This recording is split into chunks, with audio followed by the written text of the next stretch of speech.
Well, good afternoon, everybody. I wanted to update on the status of the wildfires here in the state of California. We'll update the total number of new transmitted cases of COVID-19 and walk you through a few things we're doing with unemployment insurance here in the state of California, and a little bit of focus on homelessness today. Just briefly, let me go over where we are as it relates to this historic wildfire season.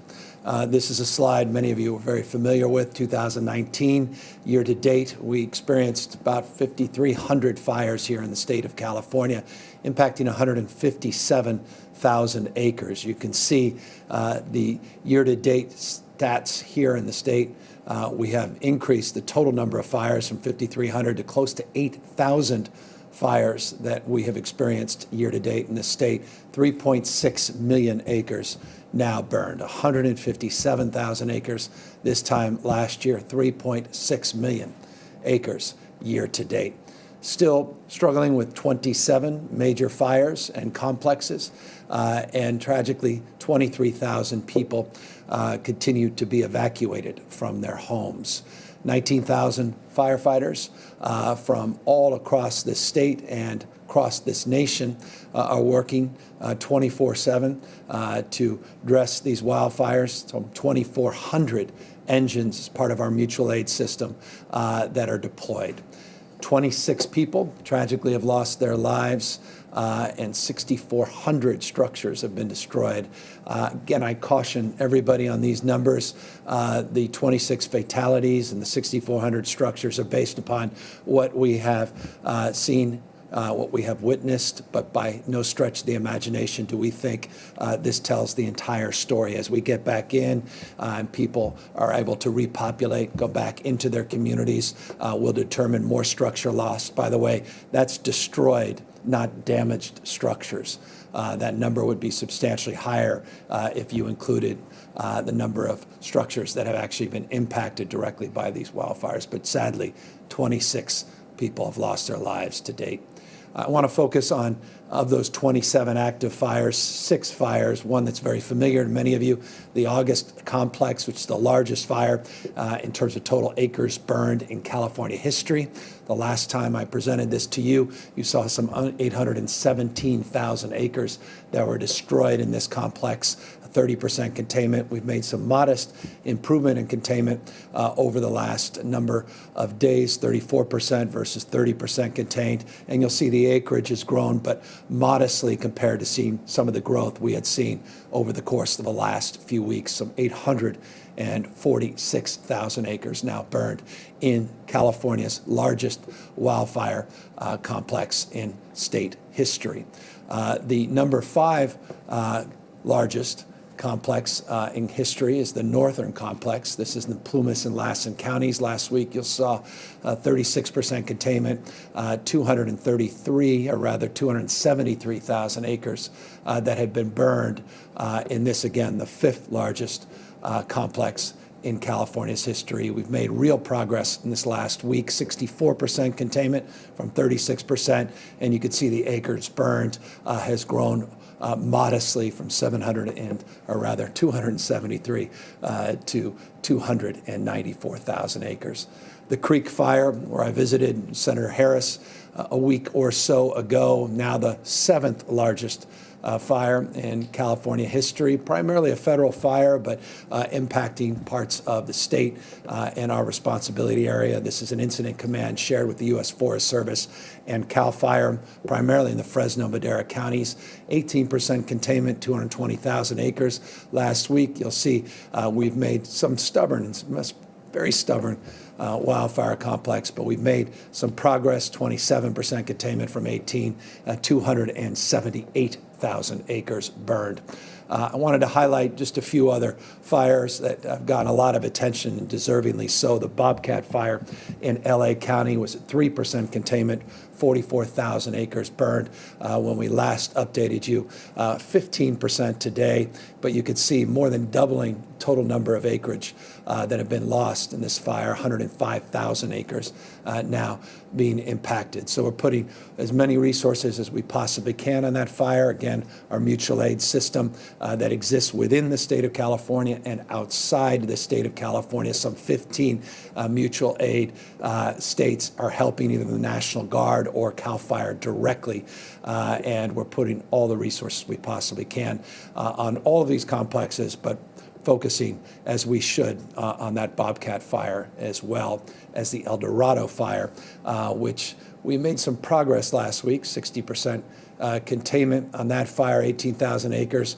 But this fire continues to be stubborn. As you can see, we've gone backwards just modestly in terms of total percentage contained.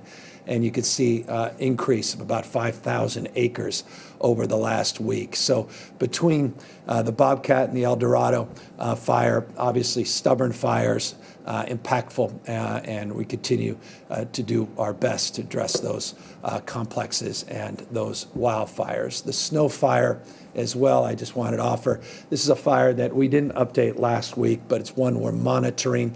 I wanted to share it with you. Last week, we were about 5% containment, 4,000 acres. Looks relatively small compared to some of these other complexes, but it's a fire of concern and one, again, of focus.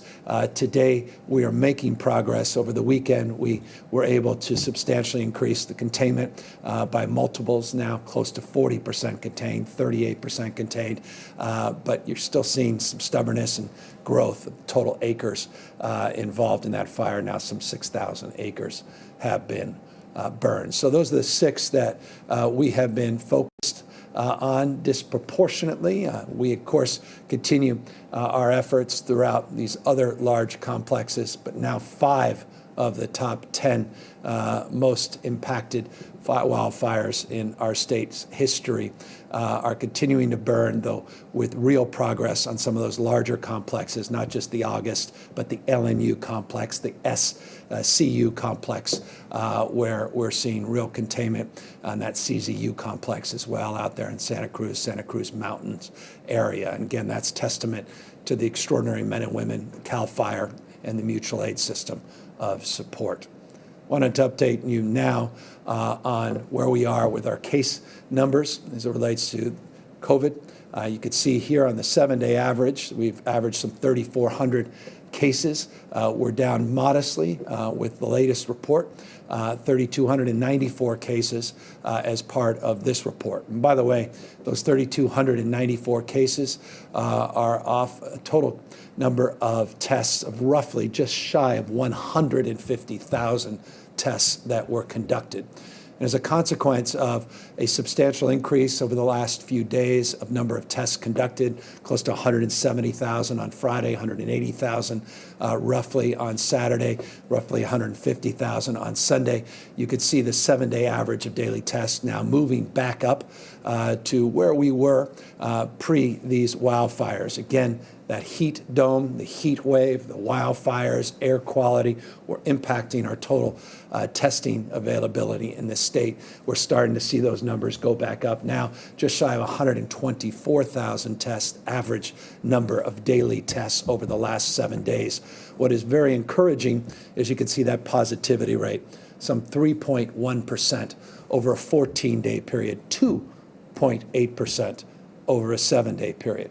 So testing now increasing, positivity rates continue to decrease in the state of California. I mentioned this the last time I updated you, that we're making real progress on building out this very large lab where we will substantially increase our testing well above the 124,000 average daily tests you see reflected in the last 7 days. We are on schedule in terms of those efforts. And again, it's just a point of emphasis that we are committed to increasing testing in the state of California. We're not retreating from our testing responsibilities, quite the contrary.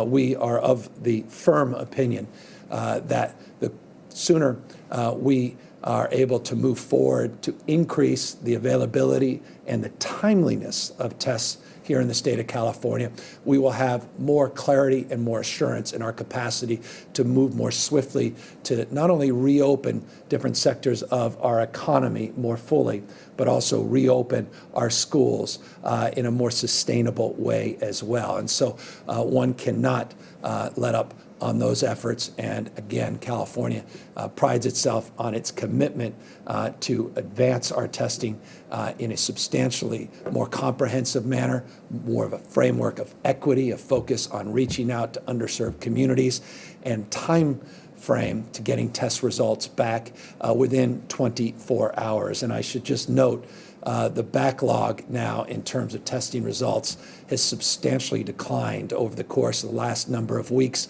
Just shy of 70% of the tests now are coming back within a 24-hour period, and substantial number within 48 hours. We'll monitor that, but we want to see those test results back within that 24-hour period as a benchmark, as a foundational principle, but again, continuing to provide access and to provide the kind of quality surveys that we, all of us in this deserve, continues to be our goal. A goal as well is to see hospitalizations decline in this state, 23% decrease now over a 2-week period. This slide is becoming very, very familiar, and again, very, very encouraging slide. Hospitalization numbers declining at a relatively consistent rate over the course of not just the last 2 weeks, but even beyond 3 or 4 weeks. Tracking consistently with those declines in hospitalizations or the ICU admissions here in the state, tracking roughly similarly 25% decrease in the total number of ICU admissions over a 14-day period. So real progress as it relates to our case counts, real progress as it relates to our positivity rate here in the state of California. Remind you, 2.8% 7-day positivity here in the state of California.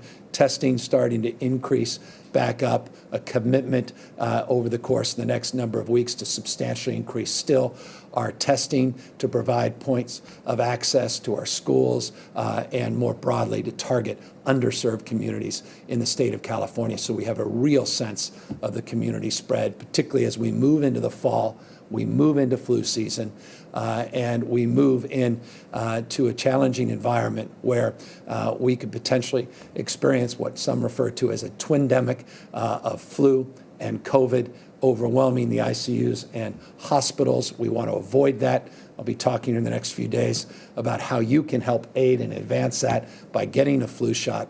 But today, I just wanted to update you on some of these efforts that Dr. Galley and his team have been advancing as it relates to the mitigation, the spread and transmission rate of COVID-19. By the way, Dr. Galley tomorrow will update you on our tiered status. I know many counties are anticipating moving into orange status, some into red, and some that are right on the cusp. I'll reserve further commentary on this, except to say that data is being collected in real time. It would be premature for me at this moment to announce what Dr. Galley will announce tomorrow as it relates to the progress in these tiered status. But every Tuesday, I remind you, every Tuesday, Dr. Galley will be making updates on our tiered colored status. And we anticipate, as we're seeing progress in declining admissions in hospitals and ICUs, positivity rates beginning to decline, that we'll continue to see progress into those tiers and a very thoughtful, judicious, modified strategy of reopening our economy will be advanced accordingly. So will the likelihood of more waivers being supported for our younger cohort of students and progress towards getting people back in-person education, making sure that not only the kids are safe, but our paraprofessionals and our teachers are safe as a foundational principle of advancing that cause. Speaking of causes, we have not let up on our commitment to the cause of doing everything in our power to address the issue of homelessness here in the state of California. Last week, I updated you and I previewed that I will continue to update you on our efforts on this remarkable initiative called Project Home Key. I say remarkable because there's simply not a state in America that's committed to this kind of capital infusion to purchase motels and provide for permanent supports of housing for homeless individuals. Last week, we updated you on some $76.6 million that we're providing for 7 specific projects here in the state of California to advance that cause. Today, we're announcing the second round of awards. And again, this is happening in historically short period of time, and it shows a resolve and a commitment, a sincerity of effort, and a long-term strategy to address homelessness in the state in a way the state of California has never done in the past. I stipulate that we have a moral and ethical obligation to address this issue head-on. We need to see better results at the local level and the regional level, and we need to make sure your tax dollars are going for their intended purposes, and that's to produce real permanent results. That's foundational in the Home Key strategies. This second round of awards is testament to the hard work of our team and our task force that is organized around the principle of a housing-first model. Again, shelters solve sleep. Housing and supportive services, we believe, begins to more substantively and permanently address homelessness. $236 million, some 1,810 units, 20 projects in 12 jurisdictions, including one Native American tribe that are getting this now second tranche of awards. We have those reflected here on 2 slides, this being the first of the 2 slides, giving you a sense of the totality of awards that we are providing. The Kashaya Band of Pomo Indians be the first tribal award that we provided under this program. We want to thank them for their partnership. We hope it's not the last in terms of availing resources to our tribal nations. Accordingly, we are diversifying the Home Key efforts, focus on farm workers, focus on LGBTQ youth, our seniors. You can see here the diversity of municipalities and localities getting the benefits of these awards, including the city of Mountain View, doubling the number of available beds through this award in that city. Oakland, 2 large projects, 163 units. In Fresno and their housing authority focusing on a motel conversion. Up in Shasta County, trust me, some of these counties have not been part of our efforts of support in the past to support homeless efforts. Shasta County, a new shared housing model, innovative model. The city of Ventura, they're renovating apartments, some large projects in San Francisco. San Diego, you can see some 336 units that are being advanced. And talking to Mark Ridley Thomas, Supervisor Mark Ridley Thomas, the co-chair, along with Daryl Steinberg of our homelessness task force. They have 5 motel acquisitions that they are poised to make, some 430 units made available like that. And by the way, the cost of these programs, negligible compared to the cost of some other programs. So we believe these dollars will not only leverage other resources at the county and federal level, but also private sector support, and based upon our commitment to bring down the cost per unit to an average of less than $130,000. Original goal about $150,000, but we're currently averaging $130,000 a unit. We think we can do more than even our original ambitious goals. Santa Clara has some move-in ready units they'll be advancing in the city of Sacramento. Daryl Steinberg, thank you for one of his projects that he's been most enthusiastic about financing, and with this second tranche of award money, that 124-unit hotel conversion will soon be underway. Speaking of things that are underway, the work we have to do is self-evident as it relates to unemployment and PUA support for those that are trying to navigate our unemployment and pandemic unemployment assistance system here in the state of California. This system is an old, 30-plus-year-old technological system.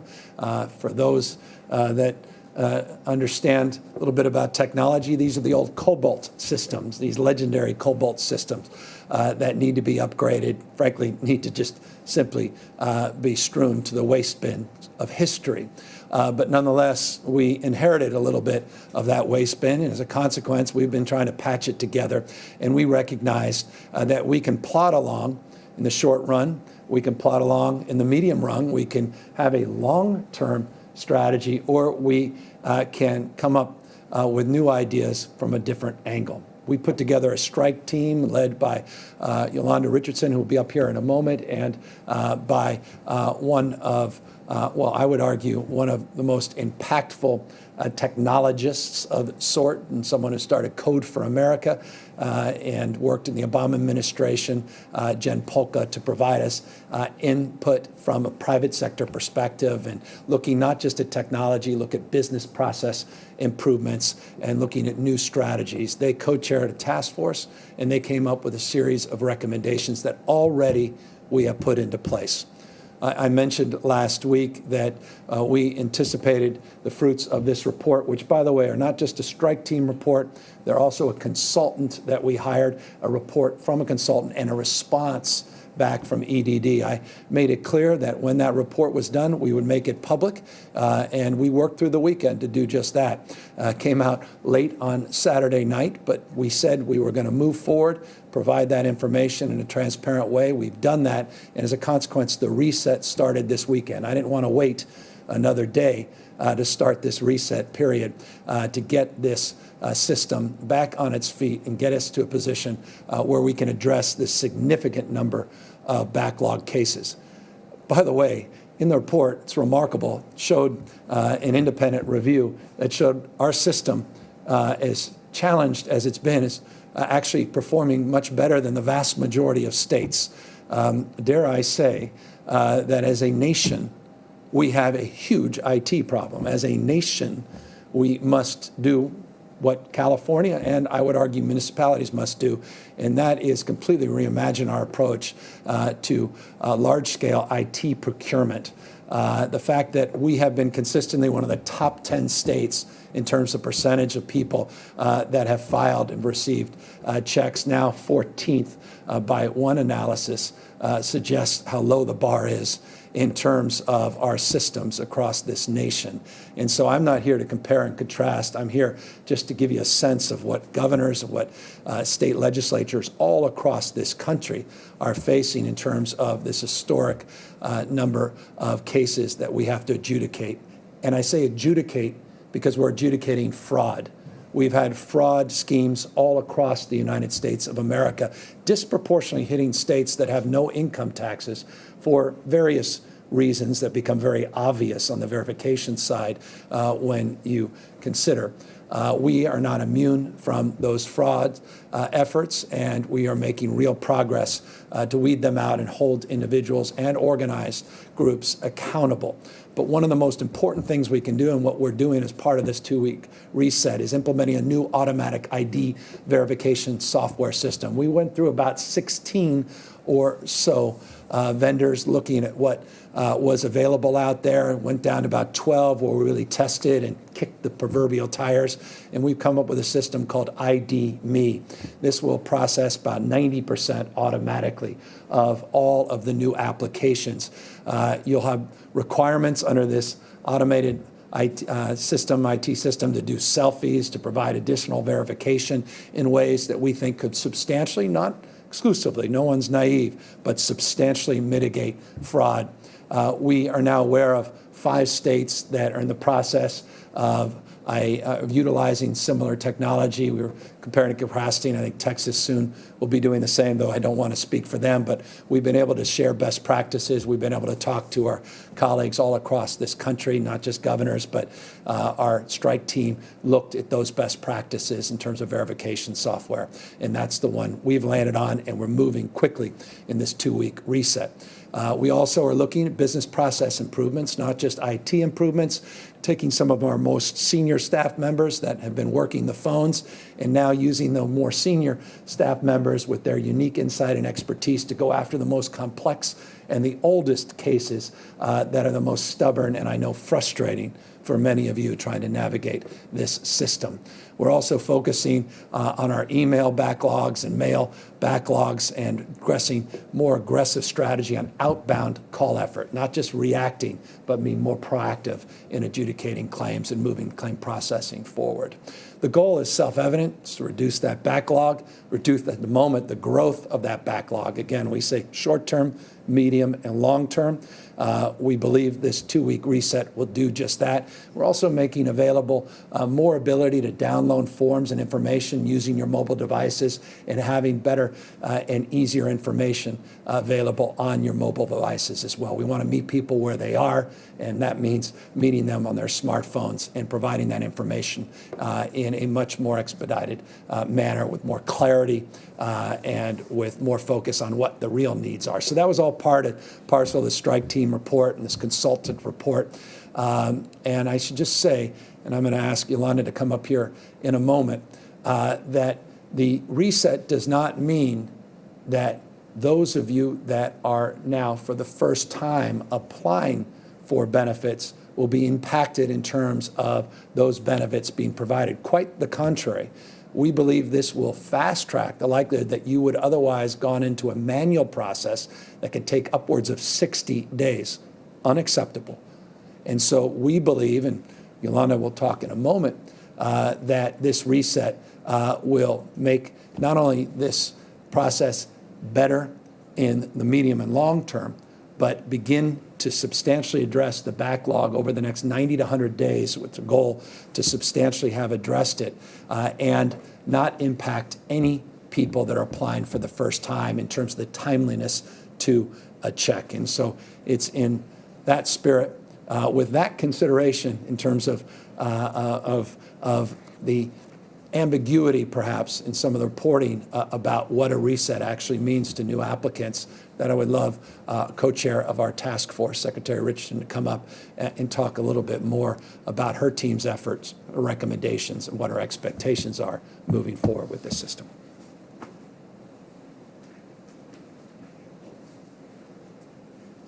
Appreciate that, Governor. On behalf of the strike team, my wonderful co-leader, Jen Paulka, we really want to thank the governor for the opportunity to go into EDD and bring a fresh perspective on their operations and to build on the efforts to design a faster and better experience for the hundreds of thousands of deserving UI claimants across the state. The governor could not have said it better. Our charge was clear. We were to go in and look for how we can ensure that claimants can have the experience that they deserve. And so our report, which we have provided to EDD, is over 70 recommendations, specifically focused on doing a number of things. One, definitely reducing and preventing the growth backlog. And we just, at this time, want to really applaud EDD for embracing the idea of the reset, which will allow for those people that the governor mentioned. 40% of UI claimants were going into a manual process. And by embracing this reset, we are giving them a 90% chance going forward of having a much faster experience. This is about getting a check in their hand much faster, and we really appreciate that. Our recommendations were across the board, definitely looking at their processes, looking at redesigning the experience. And so we believe that if EDD embraces our recommendations, they will be well on their path to creating a first-class user experience, minimizing processing delays, being able to open the mail, being able to answer calls. And so we really appreciate, again, their embracement of our recommendations, but most importantly, the Government Operations Agency, in partnership with the California Department of Technology and the Office of Digital Information, is looking forward to supporting them on their journey to creating that first-class user experience. Thank you, Governor. Thank you, Madam Secretary, and of course, here to answer any questions on this topic as well. But first, I know there may have been a little bit of focus last night on the Emmys. I was a little bit more focused on Oscar, and that is one of the characters of Sesame Street last night. And I wanted to share with you that focus and share with you a new PSA that we partner with the Skoll Foundation on in the state of California to announce. And no further ado, let's tune in to America's most grouchy, Oscar.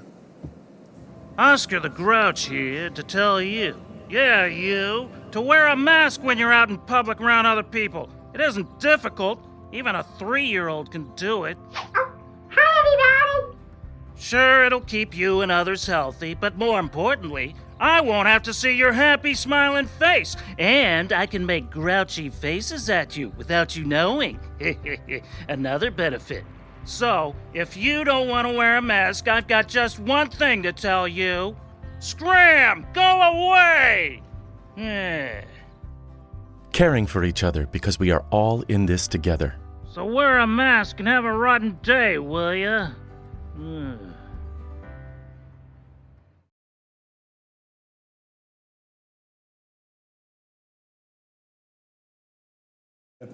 Jeff Skoll and the Skoll Foundation advanced with Sesame Street.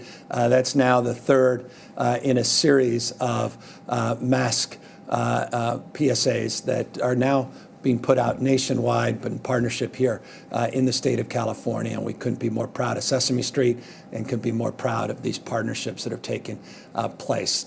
We are all in it together, and that's why we encourage you to continue to wear a mask. If for no other reason, this, we believe, could substantially mitigate flu season, not just the spread and transmission of COVID-19. Continue to do what we can to physically distance. We're still waiting to see, and Dr. Galley assures me we'll have information in the next week or so, maybe two, to really get a sense of what Labor Day weekend has in store for us. Again, always caution after these 3-day weekends because we're not all wearing these masks as consistently as we otherwise perhaps might be, and we're not practicing that physical distancing that's foundational in terms of mitigating the spread of this disease. Encouraging you, as always, to appropriate yourself by washing your hands and continuing in that spirit to minimize mixing, and that's foundationally a message I hope you've been seeing pretty consistently with the PSAs that we are putting out. We made this point a number of weeks ago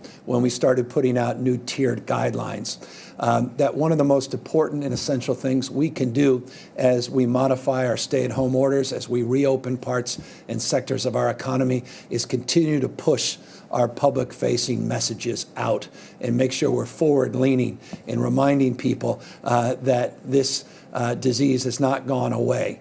Quite the contrary. In fact, I hope you'll take a look at some of the national headlines. 27-ish states are seeing actual increases in cases. There are some points of caution as we now moving closer into the fall and into the peak of flu season. And so it's a point of real and sober caution that this mantra we continue to take seriously, wearing a mask, physically distancing, and minimizing mixing to the extent possible. With that, happy to answer any questions.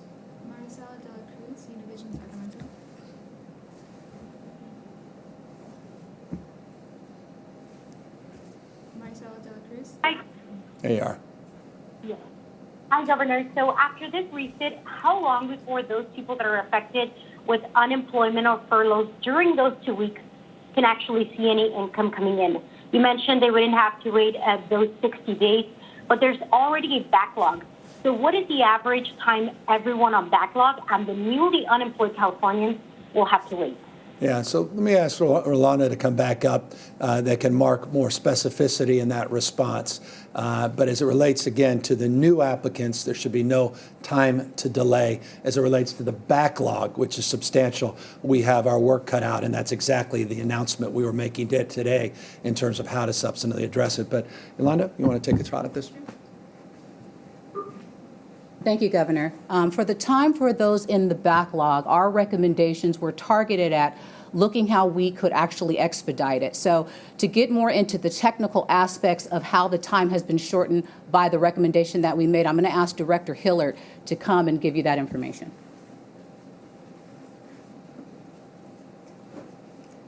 Hi, good afternoon, and thank you for having me. I'm very excited about this this recommendation. I want to thank Yolanda personally because I really think this is what we needed. So as far as the backlog, first of all, I think Governor Newsom said it very well. We're trying to make sure we don't add anyone to the backlog. And those people in the next 2 weeks will actually really benefit from this implementation where we can make sure they go through an automated process versus having to kick out into a manual one. that will allow them to get paid even sooner if they're eligible, which is excellent. In the meantime, we will be focusing all of our, redirecting all of our high-skilled folks to really drill down on the more complex cases. So for the backlog that we're experiencing right now, we predict between now and the end of January will be completed, but we're making huge progress each and every day. It doesn't mean that in January that's what people have to wait. We will be clearing backlog every single day between now and January. And it's just allowed us the ability to really focus, as well as additional tools that the strike team brought will allow us to implement a very good way to manage our resources to make sure we're focused on the backlog and we have the right people addressing everything at the right time. So I can't be more thrilled. And again, I want to say thank you so much to the administration and Yolanda Richardson, Secretary Richardson, for her support and all their great work. They were truly tremendous.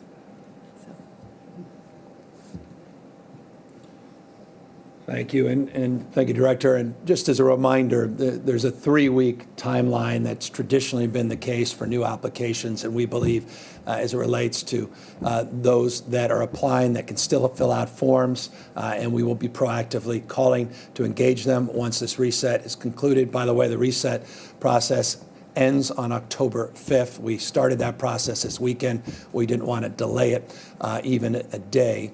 But that 3-week process, within that 3-week is the goal, and we anticipate and expect with those new applicants, even within this reset period, that they will receive those checks within that period of time. Michael Finney, ABC 7.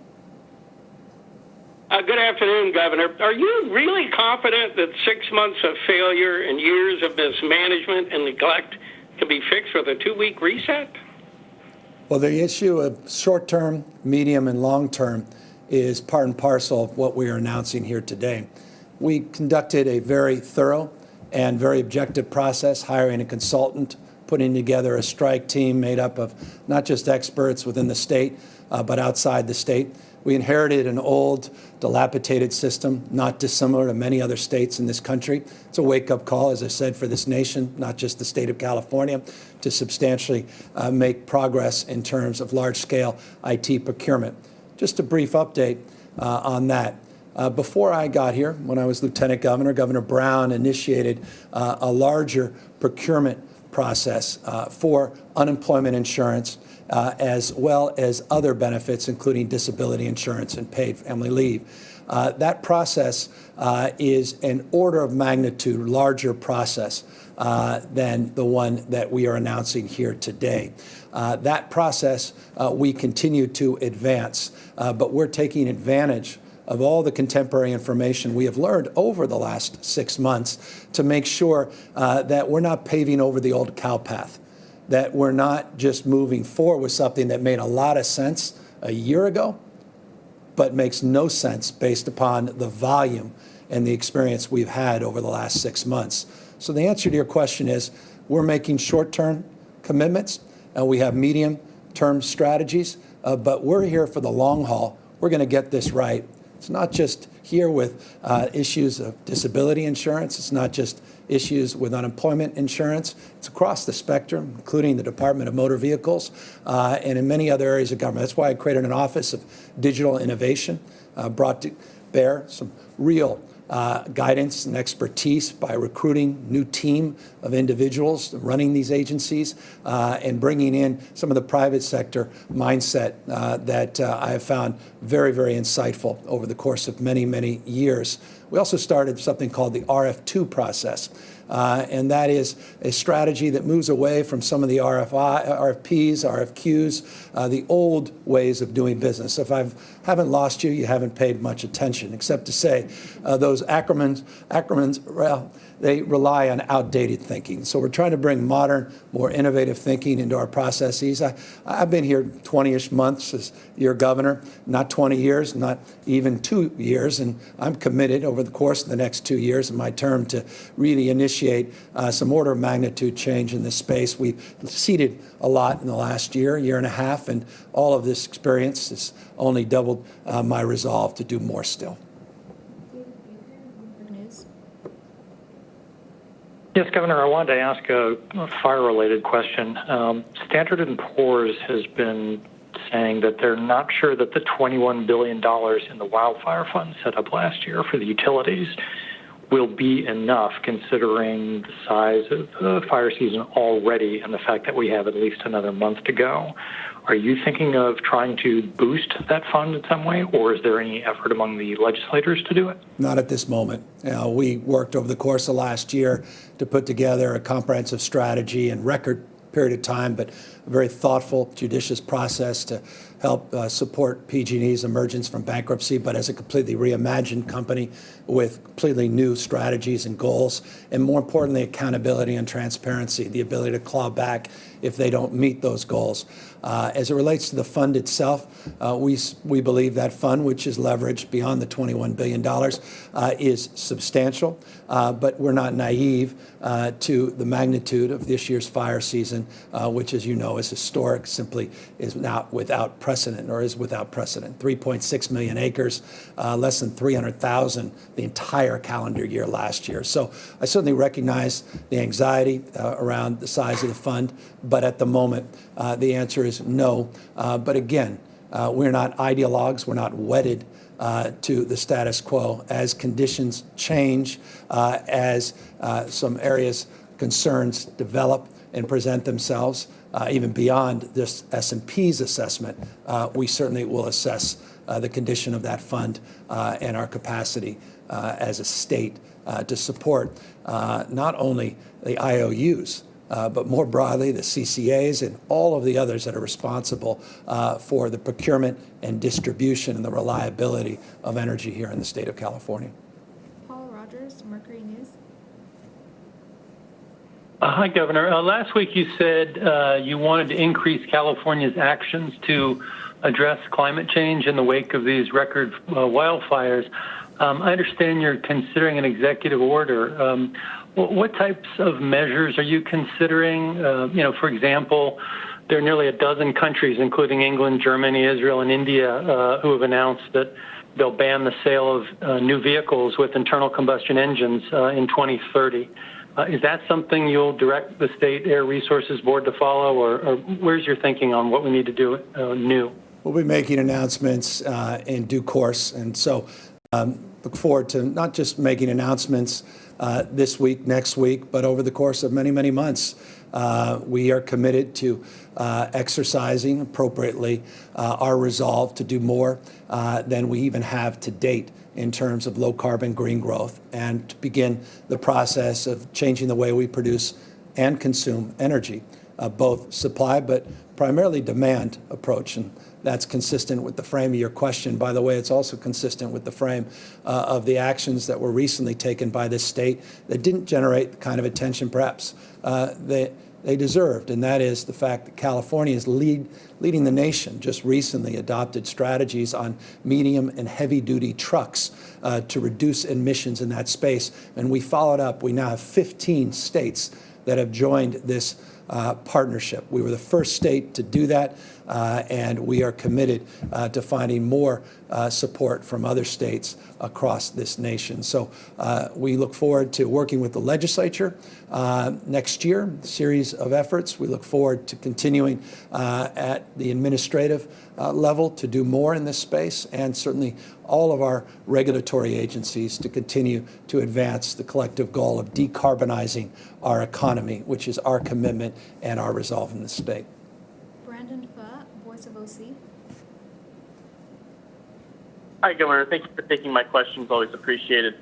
There's been some concern among labor leaders down here in Orange County, at least, and I'm sure other parts of California, about whether you will sign into law AB 3216, the labor retention law put forward by Ash Kalra in response to the coronavirus-era unemployment, amid opposition by corporations and for-profit industries objecting to this bill.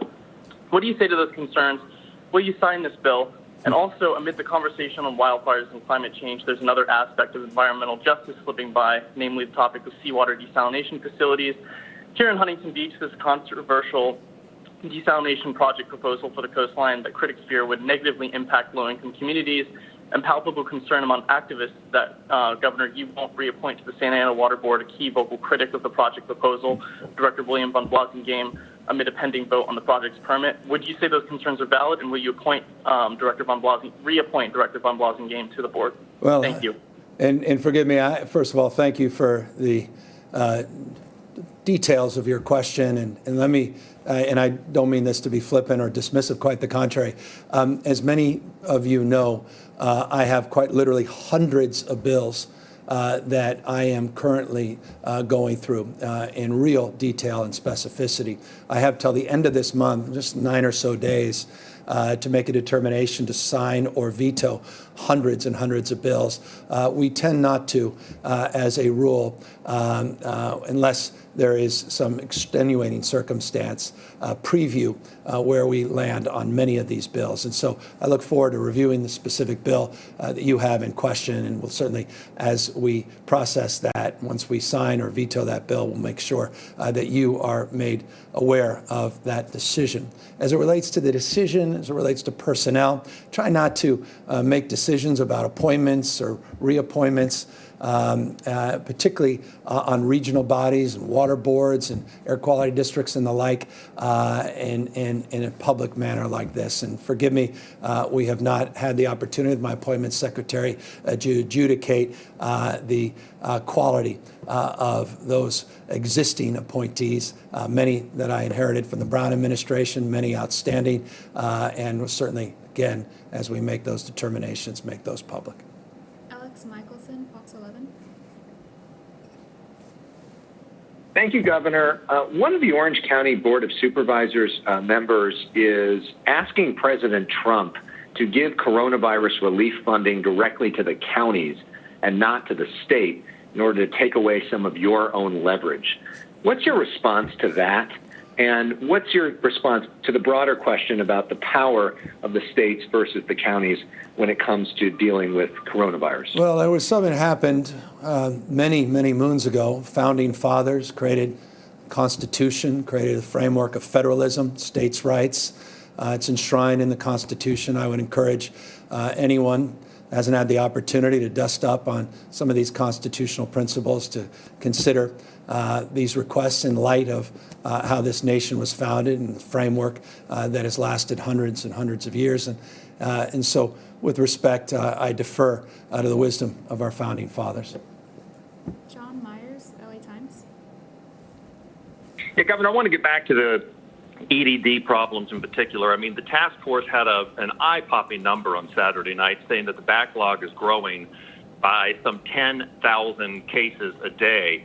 And I just want to know from you, I mean, how can Californians trust that this is going to get fixed and that the numbers you're talking about now, your projections are going to be right? I mean, can you give them a better metric that you've told your team you want X improvement by the end of September, X by mid-October? I mean, there's some accountability here that people want to know that something's getting done. Yeah, that's why we put together strike teams, why I brought 5 new people into this agency. That's why we hired an independent consultant. It's why we put the consultant report out at the same time we put the strike team report out. It's why we had EDD respond in kind, and it's why we moved forward over the weekend so we didn't waste even a day in terms of our assurance to move forward with a reset. So all I can say is that and more, that we are committed to everything that we have asserted in the EDD response letter, and we are committed to work in a collaborative spirit, oversight. California legislature, we had the opportunity. They have a work group that we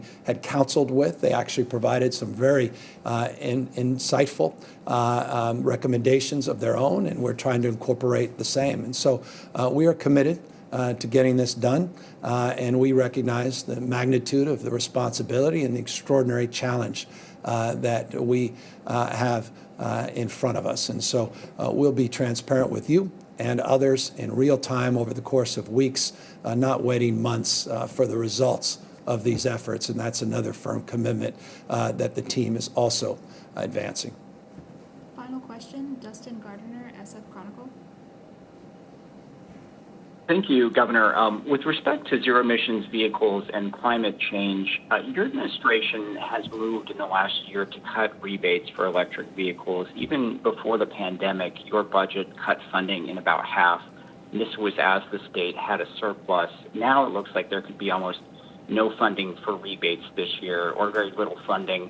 Why are rebates not a key piece of your strategy when it comes to the transition to electric vehicles? We're committed to rebates. We're committed to a completely comprehensive strategy, from healthy soils to doing what we can in regenerative agriculture, strategies on supply, strategies on demand, committed to the broader cause of environmental justice, energy efficiency in the state of California, and making sure communities that have been left out are part and parcel of the narrative moving forward in terms of our decarbonization efforts. There's enormous amount of pressure, as you know well, imagine you've reported, in terms of the cap and trade program and the auction results, though we had much more favorable auction results recently. Working with the legislature, we have committed to a process very shortly to advance those efforts, and I certainly am committed to advancing the efforts on electric vehicles. You may not be familiar, but I was very proud of the work I did as a county supervisor, as mayor, where we took international leadership, not just national and statewide leadership, during my tenure in those respective roles on electric vehicles. I am committed to doing the same as Governor of California. We're very proud of the work we just did on medium and heavy-duty truck, a disproportionate disproportionate amount of greenhouse gas emissions emanating from a relatively small number of those vehicles. We think that was a substantially significant effort in reducing emissions, and one we hope will be replicated even beyond the 15 states that have committed to that cause.